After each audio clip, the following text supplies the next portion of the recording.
Okay, shalom. All praises to the Most High, the Heavenly Father, through His Son, the Anointed Savior. We come together once again to bring out another empowering message. Through the Spirit of the Most High, may the eyes and ears of all the viewers be opened. So what today we're going to touch on is the sequel to the trap of Paul's epistles. The Most High, through the Spirit of the Most High, it was revealed on how we have to be cautious when we're dealing with Paul's epistles. Because a lot of those letters and a lot of those verses and scriptures inside of his epistles can be taken the wrong way to promote wickedness. So that's what that video was to show you, that how you have to be wary of how you interpret those letters. But of course, there's always people out there that are more subtle than any beast of the field, and they're always trying to catch more people and bring them to the wickedness or to the dark side. So with this video, we're going to put an end to all misunderstanding regarding the epistles of Paul, because you're going to find out in this video that you have to make a choice. There's going to be no more room for open discussion once we finish this video. There's no more open discussion after we do this. You're going to have to pick sides on who's lying, because you're going to find out somebody's lying. Somebody's lying, and you're going to have to pick. And whoever you pick, your decision and what you go forth and do is going to have to reflect your decision. We can't have it both ways. That's what we're going to find out. It's either Paul's lying or the Christian church is lying. The modern day Christian church, Christianity. Somebody's lying. That's what we're going to find out. So without further ado, let's get right to it. And then you're going to have to make a choice. I'm Brother YAHUAH'S. This is the Bible Unlocked. Paul versus Christianity. Somebody's lying. Acts 21 verse 18. And the day following, Paul went in with us unto James, and all the elders were present. And when he had saluted them, he declared particularly what things God had wrought among the Gentiles by his ministry. So now the setting is we have Paul getting together with James and the elders, and he's giving them a report on how his ministry is going with the Gentiles. And he's letting them know that there's been a lot of conversions among the Gentiles. Follow me. And when they heard it, they glorified the Lord and said unto him, Thou seest, brother, how many thousands of Jews there are which believe, and they are all zealous of the law. Now we have the elders telling Paul their report, saying, can you see how many thousands of Jews there are which believe on Christ? That's what it's referring to. And in addition to that, believing on Christ, they are all zealous of the law. Because you had to have both of them. That's what the disciples of Christ understood. I don't know about today in this modern Christianity, but according to the ones who walk with Christ, you needed to believe and be zealous of the law. You needed to keep God's commandments and believe on Christ. So now they're giving the report back to Paul. So this is what the scenario is that's going on. And they are informed of thee that thou teachest all the Jews which are among the Gentiles to forsake Moses, saying, they ought not to circumcise their children, neither to walk after the customs. And these Jews that believe and keep the law have been hearing these rumors about you, Paul, that you're teaching Israelites that are among the Gentiles that they don't have to keep none of the commandments. You're going to find out that this is the same accusation that the modern Christian church is saying. It's the same thing that Paul's about to go through right now in his trial that we're going to go through.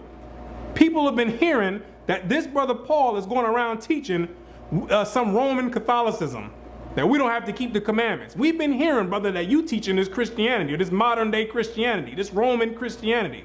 That's basically what it's saying in a nutshell. Is that what these brothers have been hearing? What is it therefore?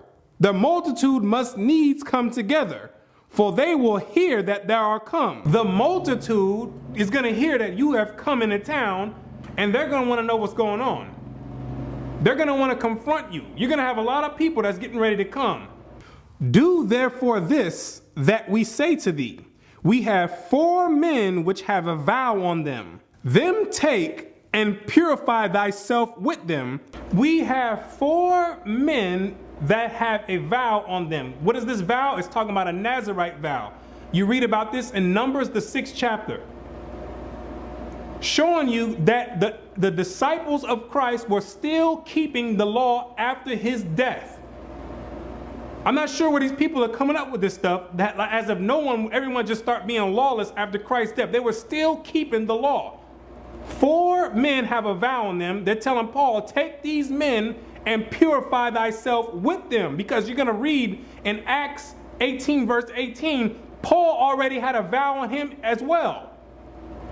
Paul took a vow already in 3 chapters, 3 chapters prior. So they're telling Paul, you have a vow already? We have 4 other men that have a vow already. Take these men and purify thyself with them, and be at charges with them, that they may shave their heads, because part of the vow is letting your hair grow. You can't let a razor touch your head. So that's part of the law that Paul was keeping, and the other 4 men were keeping as well. So he says, take them, and the purification process, when they're getting ready to end the vow, then they shave their head to signify the purification. And it says to be at charges with them, meaning Paul is in charge of paying for these people's sacrifices.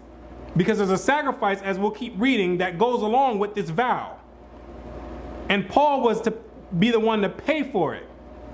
And all may know that those things whereof they were informed concerning thee are nothing, but that thou thyself also walkest orderly and keepest the law. And when Paul did this, it was supposed to show the people, the multitude that's coming together to check him out and see what he's teaching. It was supposed to show them that Paul is a law keeper. And Paul's not running around teaching people you don't have to keep the law. That's what they were telling Paul to do. He said, you need to do this, brother. So these people, when they come, they say, okay, well, this must be some misunderstanding that we have. This brother's really teaching the law, teaching the commandments, and he's following the commandments. And notice that they didn't even ask him, is this true, this accusation we've been hearing? Because they knew that this wasn't true. So it was no need for them to even ask him. They just said, listen, this is what we heard, and this is what you need to do. They didn't even ask him, well, is this true that you running around wild teaching that people can be lawless since Christ died? Now, let's continue reading and see what happens. As touching the Gentiles which believe, we have written and concluded that they observe no such thing, save only that they keep themselves from things offered to idols, and from blood, and from strangled, and from fornication. So the elders say, unto the Gentiles, we told them that they didn't have to keep all the law. And then he gives the list on the things that they concluded that the Gentiles had to keep. We told them that, but the Israelites, nobody ever wrote that the Israelites or been teaching that the Israelites don't have to keep the commandments. Now let's find out what Paul says after the elders have brought this accusation up. Let's find out if Paul's going to whip out a Galatians 3 verse 24, or let's find out what he's getting ready, what his response is into this accusation being brought forth. Then Paul took the men, and the next day, purifying himself with them, entered into the temple. Wait, you telling me Paul didn't whip out a Romans 10 verse 9? All you have to do is believe? You telling me Paul didn't stand up and say, hold on. You know what, elders? I'm going to be honest with you. I am running around teaching we don't have to keep the law. And this is why. Romans 10 verse 9. You telling me Paul didn't stand up? Because this is what the Christian church is teaching, that Paul is teaching in his epistles that people can just be lawless and don't have to keep any of the commandments. Paul didn't even respond. Paul went right to it and said, and went right into, grabbed the men and went into the temple and did what the elders told him. So this is where we're going to start running into a dilemma. Because Paul didn't say anything. He didn't speak up for this. This doctrine that we don't have to keep the commandments, which he was accused of doing. And if that's what he was teaching, that's what he should have stood up and said. Let's continue, because it gets better. To signify the accomplishment of the days of purification. Until that, an offering should be offered for every one of them. See, an offering had to be offered for each one of the 4 men and Paul. This signified the end of the purification process. What was the sacrifice that needed to be made? You read about it in Numbers 6. Numbers, the 6th chapter. He needed a ewe lamb, a he lamb, a ram, a basket of unleavened bread, cakes mingled with oil, meat and drink offerings. This is what Paul was paying for when it said to be at charges with the 4 men. Paul was paying for that. And now they're getting ready to do the sacrifice. Watch.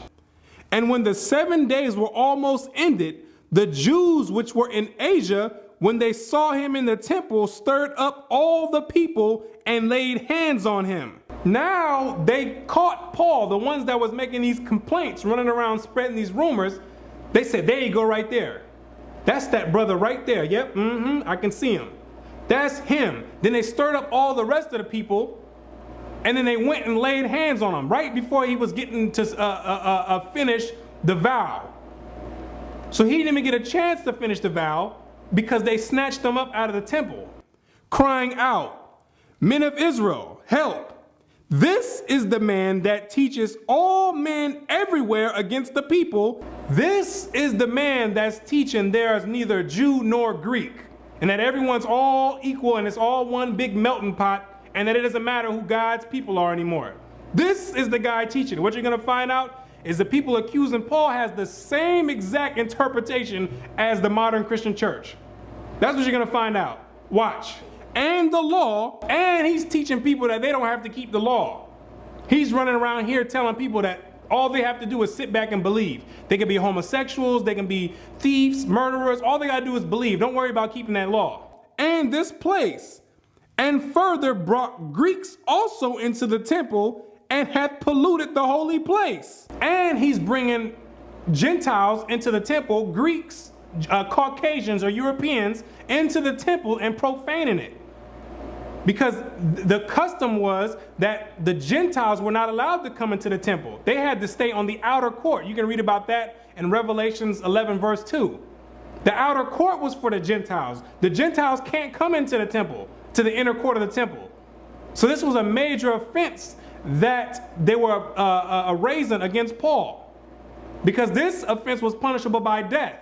So this was not something small. These are not small accusations that they're raising against Paul. They said, this is the man that's doing this. For they had seen before with him in the city Trophimus, an Ephesian, whom they supposed that Paul had brought into the temple. Because they saw Paul in an earlier instance, a few chapters back, with an Ephesian or a Gentile, natural Gentile, Trophimus, and they supposed that he brought this Gentile into the temple. They supposed. They didn't see it. They supposed. But Paul knew better than to bring Gentiles into the inner court, because that was punishable by death. And all the city was moved, and the people ran together, and they took Paul and drew him out of the temple, and forthwith the doors were shut. And they drew Paul out of the temple, snatched him by his afro and everything, grabbed him straight up out of the temple, say, "Come on over here. You the one who's been doing this. Come on out." Now, let's continue going on further, and we're going to find out that Paul's going to get put up on trial for this indictment. And we're going to find out what Paul says about it. If these accusations are true or if they're not.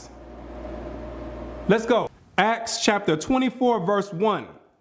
And after 5 days, Ananias, the high priest, descended with the elders, and with a certain orator named Tertullius, who informed the governor against Paul. So now we have Paul in front of the Roman orator, who's now telling the governor all the indictment charges against Paul and why he's being brought up on these charges.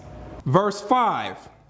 For we have found this man a pestilent fellow, and a mover of sedition among all the Jews throughout the world, and a ringleader of the sect of the Nazarenes, who also have gone about to profane the temple, whom we took and would have judged according to our law. Is it saying that Paul is running around causing uproars? He's seditious. He's a pestilent fellow. And that this brother is just problematic. So we need to find something to charge him with, because he's running around causing all these problems. But the chief captain Lysias came upon us, and with great violence took him away out of our hands. Then Paul, after the governor had beckoned unto him to speak, answered, For as much as I know that thou have been of many years a judge unto this nation, I do more cheerfully answer for myself. So now finally, after all this ruckus, Paul's standing in front of the governor, and he's finally, for the first time, getting his chance to finally say something. He says, I'm going to answer for myself. So it doesn't matter what anybody else is talking about right now. All the accusations that's being brought forth, we're going to find out what Paul says out of his own mouth. We're going to find out if Paul was teaching you don't have to keep the commandments, or if they were lying on him. Let's find out from the horse's own mouth. Because that thou mayest understand that there are yet but 12 days since I went up to Jerusalem for to worship. And they neither found me in the temple disputing with any man, neither raising up the people, neither in the synagogues nor in the city. Neither can they prove the things which they accuse me. So Paul says, 12 days ago I was just at Jerusalem worshiping. And they, meaning these Jews that's accusing me, they saw me there. And I wasn't disputing with anyone. I wasn't bothering anyone. All these claims that they're bringing forth, he says they cannot prove. Trying to say that I've been teaching that no one has to keep the laws and the customs of the Jews, he says these people cannot prove. But this I confess unto thee. But this is what I'm going to say to you. This is my confession. That after the way which they call heresy, so worship I the God of my fathers, believing all things which are written in the law and in the prophets. Paul says he believed all things, not some things, not a few things, not a knick-knack, patty-whack, give a dog a bone, not no small things here and there. He says he believes all things written in the law and the prophets. What does that mean? If somebody brought him Leviticus 20 verse 13, if they were sitting there on the judgment a seat in the court and said, Paul, here's Leviticus 20 verse 13. Do you believe this? Where it says a man shall not lie with mankind. If he does so, he shall be put to death. Do you believe this? Paul would have said, yes, I believe that, according to his own words. In the prophets, if somebody would have brought him Isaiah 14 verse 1 through 2, and said, where it says that all the enemies of Israel are going into captivity, Paul, do you believe this? He would have said yes. So how is it that we're getting Paul saying he believes the law and the prophets, and then in the epistles, people are trying to make it seem like he's teaching against the law and the prophets? This is why I say this is the dilemma we're getting ready to run into, and it's going to get better. It's going to get better. Because you can't have it both ways. That's what you're going to find out. You can't have it both ways. Either Paul is lying right here when he's on the stand, or Christianity's lying. Somebody's going to be lying, though. Somebody's going to be the liar. Let's get some more. Acts chapter 25, verse 1. Now when Festus was come into the province, after 3 days he ascended from Caesarea to Jerusalem. Who's Festus? He's the successor of Felix, the last Roman procurator. So now we have Festus coming down, and now he's about to deal with Paul. Verse 6. And when he had tarried among them more than 10 days, he went down unto Caesarea, and the next day, sitting on the judgment seat, commanded Paul to be brought. So now we have Paul getting ready to be brought in front of Festus. Let's see how this plays out. Let's see if Paul switches up his story this time, or if he sticks with the same story he just taught. in front of Felix. And when he was come, the Jews which came down from Jerusalem stood round about, and laid many and grievous complaints against Paul, which they could not prove. What were the complaints that they laid against Paul? Paul's teaching that you don't have to keep the law. Paul's bringing Gentiles into the temple. Those are the complaints that they were laying against Paul. And it says that they could not prove it. Letting you know that somebody's lying here. This is the same accusation. You got to find out, this is the same accusation that the modern Christian church is bringing against Paul. You're both doing the same thing. But the difference is these people were trying to get Paul put to death. The modern Christian church is trying to glorify him because you're lawless. It's the same exact thing. You both have the same exact accusation. While he answered for himself, I don't want to hear the answer from the Christian pastor. I don't want to hear the answer from the theologian. I don't want to hear the answer for myself. I don't want to hear anybody speak for Paul. I want to hear Paul speak for himself. That's what I want to hear right now. Let's find out what he says when he answered for himself. Neither against the law of the Jews, neither against the temple, nor against Caesar have I offended anything at all. Paul says, I did not offend anything at all against keeping the commandments, against bringing Gentiles into the temple, and against the king, which was or the Caesar, Nero at the time. This is out of his own mouth. What does this mean? If we would have brought him Romans chapter 10 verse 9 and says, well, what about this then? You just said, if you believe and you confess with your mouth, you will be saved. Paul would have said that's not saying that you don't have to keep the commandments. That's what Paul would have came and told you. That don't mean that. He says it right here. Neither against the law or anything have I offended at all. He says at all. Somebody's lying here, ladies and gentlemen. Somebody's lying. Somebody's lying. Either Paul is sitting up here right now being a bold-faced liar and he's being a coward and not standing up for what he believes, or the Christian church is purposely lying on him. Somebody's lying though. Somebody's lying. And I'm going to tell you right now, the burden of proof is no longer on people teaching that you have to keep the commandments. Now the burden of proof is on all you out there who's trying to teach lawlessness. The burden of proof is on you because you try to present one of those scriptures, one of these vague scriptures from Paul's epistles that can be interpreted so many different ways. When you try to present that, I'm not going anywhere else. We're going to stay right here. I'm going to bring this up where Paul says against the law or against the temple or against the king. He says he's never offended at all. I'm going to bring this up first and I'm going to ask you, do you believe Paul? That's my question. Do you believe Paul? Do you believe Paul when he says this? That's what I want to know first. Do you believe Paul when he says this, or are you only believing Paul when it fits your agenda? When it's something that you can take and make it say whatever you want it to say and justify being wicked? When do you believe Paul all the way, or do you believe Paul only when it fits you? That's what we want to know. Which one is it? I'm not going, and I'm not budging either. I'm going to tell you right now, ladies and gentlemen, you need to do the same thing. When somebody try to present these scriptures talking about any one of these Romans, whatever, or Galatians, whatever, no, we're going to go right here and ask, do you believe Paul when he says he never offended against the law at all? He never spoke against the law at all.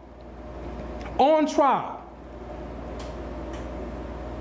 Because the two options are, if you believe Paul, if you believe him right now when he's saying he never spoke against the law, that means in his epistles, what you need to do is you need to interpret those epistles to correspond to what he's saying here in order to not make him a contradiction.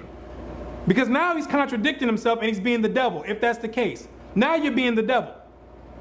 You're lying over here. You're being a coward lying over here on the judgment seat saying, oh, I'm not teaching that. I'm not teaching that. And then when you get off, you're teaching people, yeah, I'm teaching you don't have to keep the commandments. That's the devil. That's being a liar. That's a deceiver. And if that's how you feel, and if that's what you believe Paul's doing, you don't need to be dealing with none of his letters. You don't need to be dealing with anything that he's dealing with. And if you say you do believe Paul, that means you need to make his letters correspond to what he's saying. You only got two choices. That's it. You only got two choices. And some people out there are just so wicked that they'll say they don't believe what he's saying here and still use his letters for doctrine.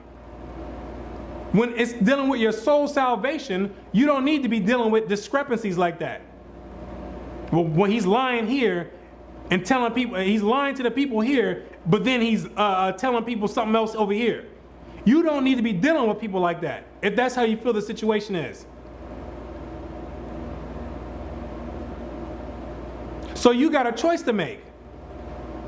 You have a choice to make. Nobody wants to deal with this on Paul on the trial. Nobody wants to deal with this. Everyone want to skip over this where Paul is blatantly he's flat out telling you, I'm not speaking against the law. Somebody's lying, ladies and gentlemen. Let's continue. Verse 9. But Festus, willing to do the Jews a pleasure, answered Paul and said, wilt thou go up to Jerusalem and there be judged of these things before me? See, Festus was in league with the Jews. They were all trying to get him set up to come down to Jerusalem to be judged there because they know they were going to catch him there. They were going to, they know that they were going to pull some type of trial out and find him guilty. Even if the brother wasn't guilty, they were still going to make a way to find him guilty. So they were all in league with each other at this point. Then said Paul, I stand at Caesar's judgment seat. Paul says, I'm not a fool. I'm standing right here. Because it's obvious what you brothers are trying to do. It's obvious what y'all trying to do. Y'all can't prove anything that you're saying, and you're still trying to get me to go down to Jerusalem to get judged. You have to be out of your mind. I'm standing right here. That's what Paul says. You can go pull that stuff on someone else, but it's not working here. I've been around the game way too long where I ought to be judged. To the Jews have I done no wrong, as thou very well knowest. Paul says you know it. You know it. And the Christian church too. You know he didn't offend anything against the Jews. You know it.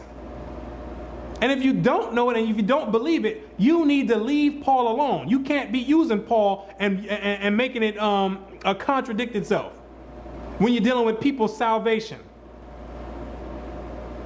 That's inconsiderate and disingenuous. You can't have it both ways. You can't have the ice cream and the cake. You got to pick one. Either he's lying or he's not lying. Somebody's lying though. Somebody's not telling the truth. Somebody's only telling half the story. For if I be an offender or have committed anything worthy of death. If I'm an offender, if I'm teaching in Romans 10 verse 9 or Romans 3 verse 20 that you don't have to keep none of the laws, if I'm teaching in any of my epistles that you don't have to teach no laws and you don't have to keep no commandments, if that's my intent when I wrote these letters, I refuse not to die. Put me to death right now. If that's what I'm doing, I need to be put to death. That's what he's saying. I need to be put to death. If I'm offending and I'm doing that against the law, put me to death right now. If I'm bringing Gentiles into the temple, put me to death right now. He says, I refuse not to die. I refuse not to die. That's a strong statement right there. He didn't say, you can go ahead and kill me. He says, I refuse not to die. Meaning, go ahead and take me, man. If that's what I'm doing, go ahead and take me because I need to be put to death. Because Paul says he believed everything in the law and the prophets.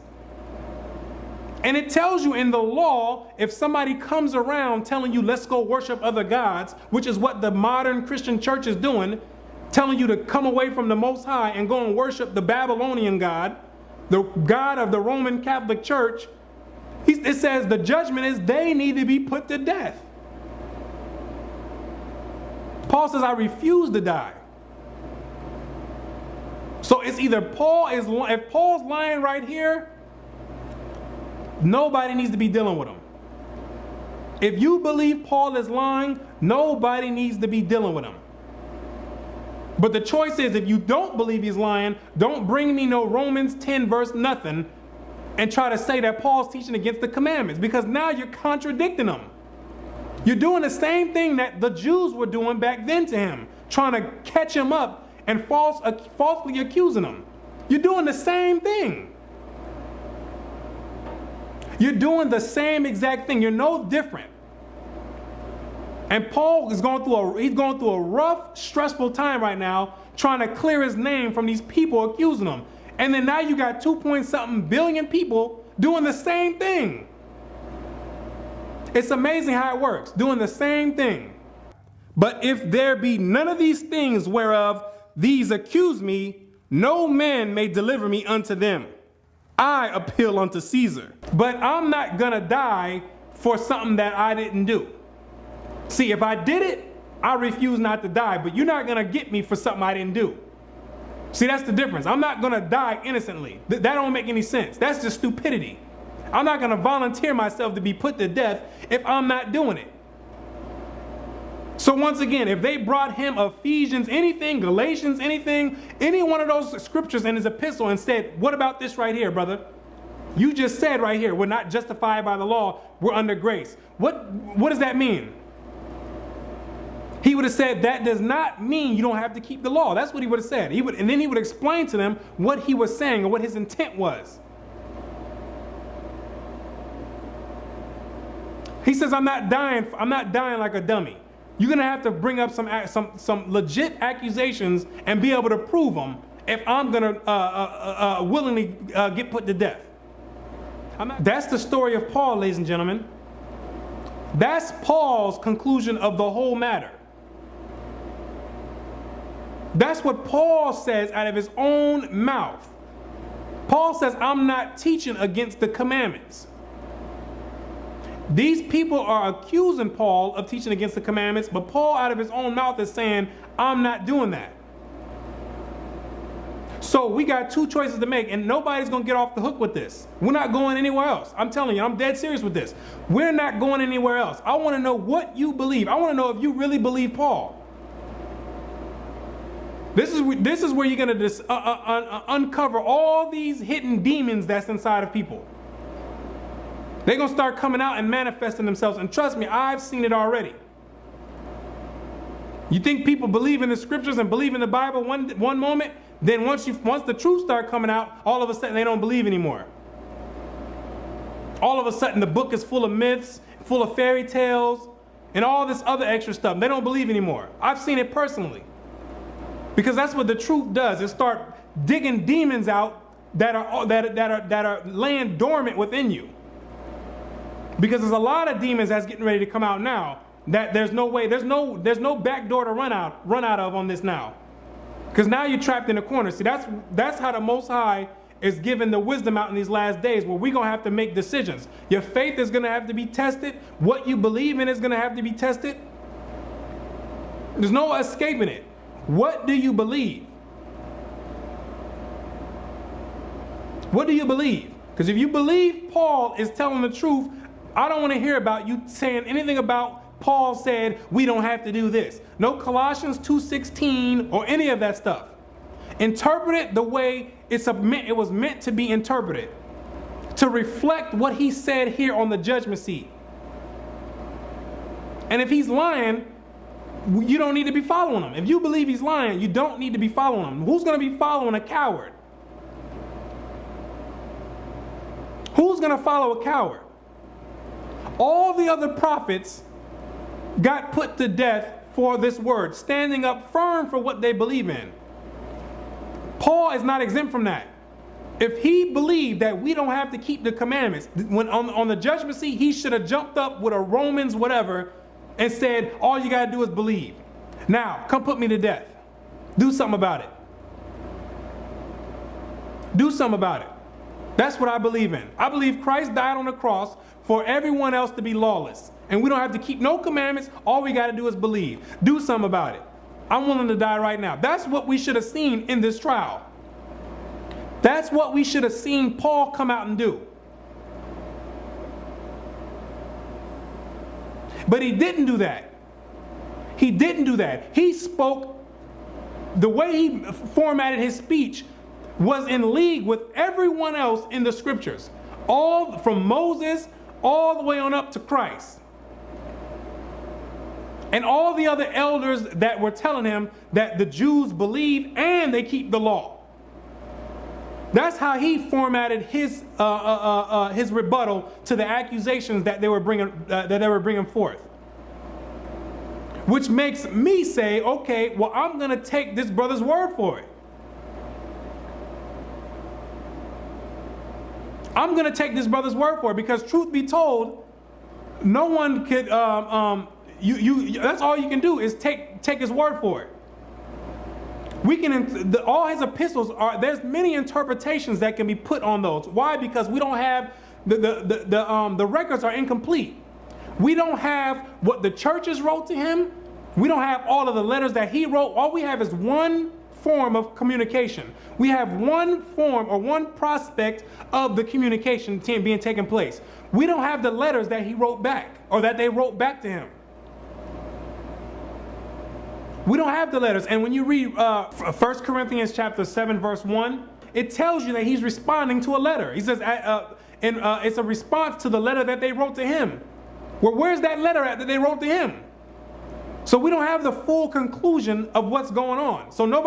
So people claiming to be some expert on Paul. You're not some expert on Paul. You can't be an expert on something that you don't have. You can't just chime in halfway through the conversation and think you know everything that's going on. The fact is, we don't know what's going on. Paul wrote 4 letters to the Corinthians. How many do we have in the scriptures? We got 2. We got 2 letters out of 4. And someone jumping in talking about they think they know everything. No, that's not the way it works. It doesn't work that way. So the only thing we can do is go off of what the brother said. At least that's what I'm going to do. Because I'm going to be honest with you. There's brothers out there that have a strong case saying that Paul is lying.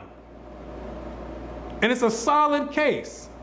I'll be unbiased with it. I'll tell you the truth. I'll be objective. They have a strong case. The Christian church has a case, but the Christian church is minute to what other brothers who actually study the scriptures. They have a strong case for it. But I'm not going to go with that, because I'm not going to take the risk of him telling the truth. I'm going to take his word for it, and that's how I'm going to interpret his epistles. I'm going to interpret his epistles to not defame his name as the other Jews and all other Christianity is doing already. I think that's unfair for someone to do. But the difference is, the brothers that teach that he's lying, they don't deal with the epistles of Paul. That's the difference between them and the Christian church. They say we're not dealing with it at all. We're going to stick to what we know and what's clear versus going to something that's not all the way clear. So, ladies and gentlemen, we got a decision to make. I'm going to tell you that right now. There's a decision to make.